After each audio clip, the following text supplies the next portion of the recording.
Bismillahirrahmanirrahim. Assalamualaikum warahmatullahi wabarakatuh. Kita hari ini akan melanjutkan pembelajaran kita tentang listrik.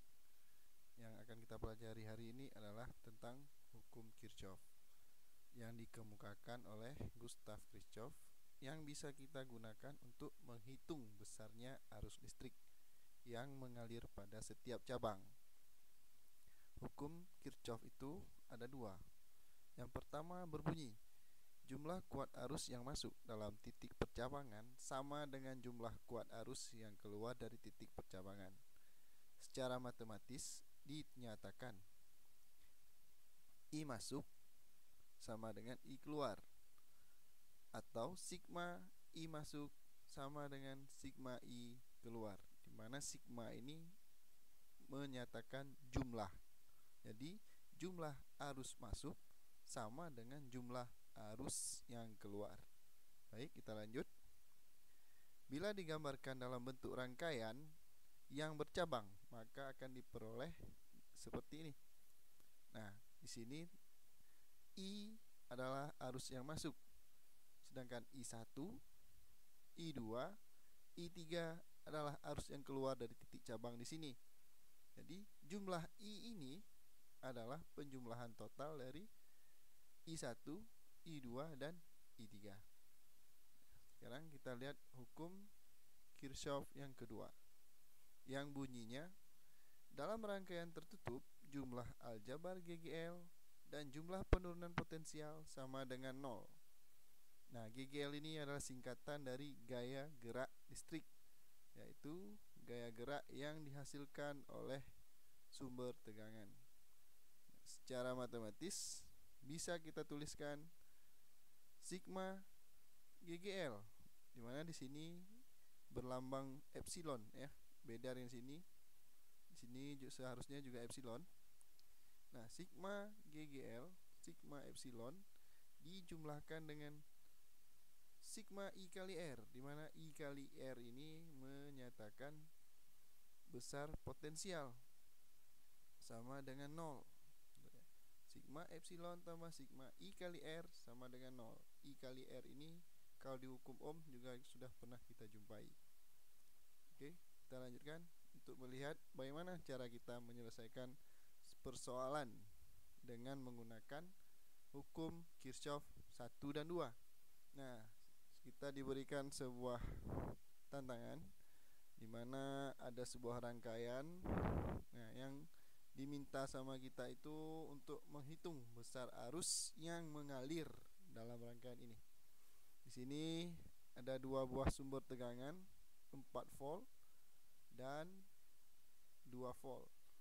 Nah, dipasangkan 3 buah hambatan, 4 ohm, 4 ohm dan 2 ohm. Oke, jadi ini kita anggap R1, R2 dan ini R3. Kemudian ada hambatan lagi dalam setiap baterai yang kita anggap sebesar 1 ohm. Oke, kita lihat langkah yang pertama yang harus kita kerjakan. Yang pertama, tentukan arah putaran masing-masing loop. Nah, kita tentukan untuk area pertama, kita sebut dengan loop 1. Kita ambil loopnya itu searah putaran jarum jam. Kemudian loop yang kedua, pada area yang kedua ini kita ambil berlawanan arah dengan jarum jam agar arah putaran arah loop di sini sama, mau baik loop 1 maupun loop 2. Kemudian langkah yang berikutnya, tentukan arah arus. Kita tahu arah arus itu akan mengalir dari kutub positif dari sebuah GGL menuju kutub negatif. Nah, kalau kita arahkan arah arus di sini adalah begini. Nah, ini dia. Ini kita anggap sebagai I1, arus yang keluar dari sumber tegangan yang pertama. Kemudian oleh sumber tegangan yang kedua di sini ada arah menghasilkan arus, yaitu I2. Nah, arahnya juga dari kutub positif menuju ke kutub negatif baterai. Nah, I1 arahnya sama dengan arah loop 1 dan I2 arahnya sama dengan arah loop 2, sehingga pada I1 dan I2 nanti akan kita beri tanda positif. Oke, kita lanjutkan. Nah, ada I1 lagi. Di sini adalah I3, di mana I3 ini keluar di titik cabang di sini. Nah, I1 ketemu dengan I2 menghasilkan I3. Kita lihat nanti apa jadinya. Di sini kita akan mengerjakan satu-satu. Kita mulai dengan loop 1. Untuk loop 1, arah loopnya itu dari titik A ke B, ke E, ke F, kembali ke A.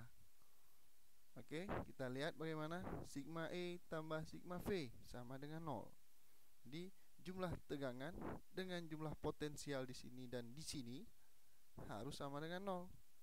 Kita lihat I1 kali R1.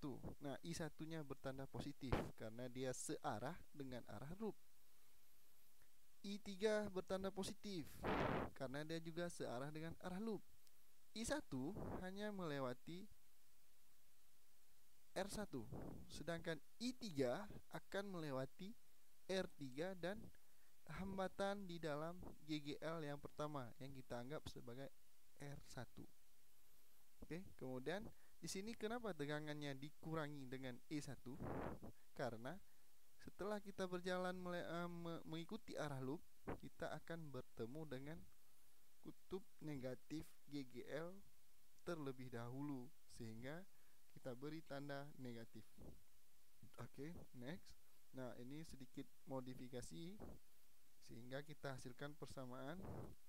Nah, ini dia. 4I1 tambah dengan 3I3 sama dengan 4. Oke, kita beralih ke loop yang kedua. Nah, di sini kita lihat arahnya dari C ke titik B, ke titik E, ke D, kemudian kembali ke titik C. Oke, sigma E tambah sigma V sama dengan 0.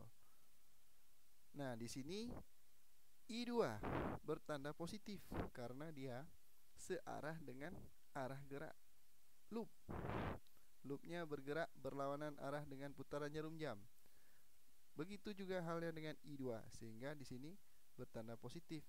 I2 hanya melalui sebuah hambatan yang diberi simbol R2.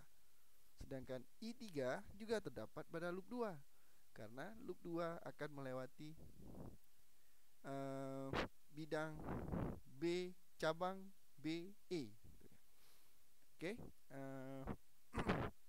di sini juga GGL yang kedua ini kita beri tanda negatif karena kita akan bertemu kaki negatifnya terlebih dahulu, seperti pada kejadian loop 1 tadi. Oke, lanjut. Dengan sedikit modifikasi kita akan menjumpai persamaan ini ya. Oke, kita lanjutkan. Persamaan hukum 1 Kirchhoff pada titik cabang B. Nah, I1 dan I2 masuk ke titik B, sedangkan I3 keluar, sehingga bisa kita tuliskan I3 sama dengan I1 ditambah I2. Oke, kita lanjutkan. Kita ambilkan persamaan I3 sama dengan I1 tambah I2 untuk menggantikan posisi I3, sehingga persamaannya akan menjadi 7I1 tambah 3I2 sama dengan 4.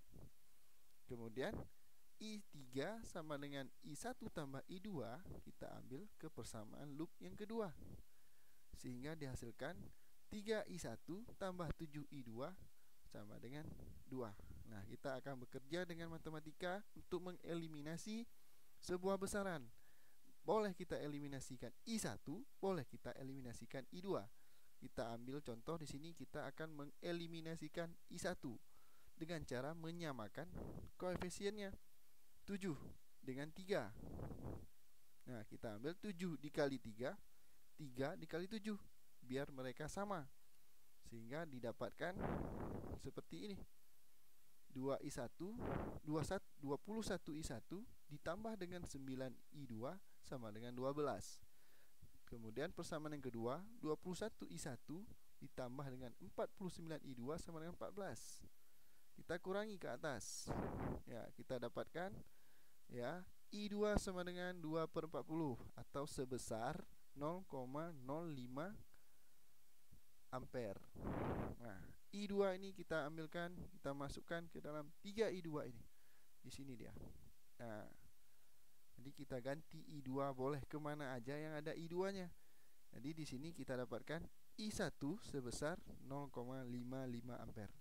Nah, dari persamaan I3 sama dengan I1 tambah I2, kita akan menghasilkan I3 sebesar 0,6 ampere. Nah, begitulah cara kita menyelesaikan sebuah rangkaian majemuk. Nah, untuk lebih jelasnya kita harus mengerjakan lebih banyak persoalan-persoalan seperti ini. Dengan begitu, kita akan lebih gampang dan lancar dalam menggunakan persamaan hukum Kirchhoff 1 dan 2. Oke, wassalam.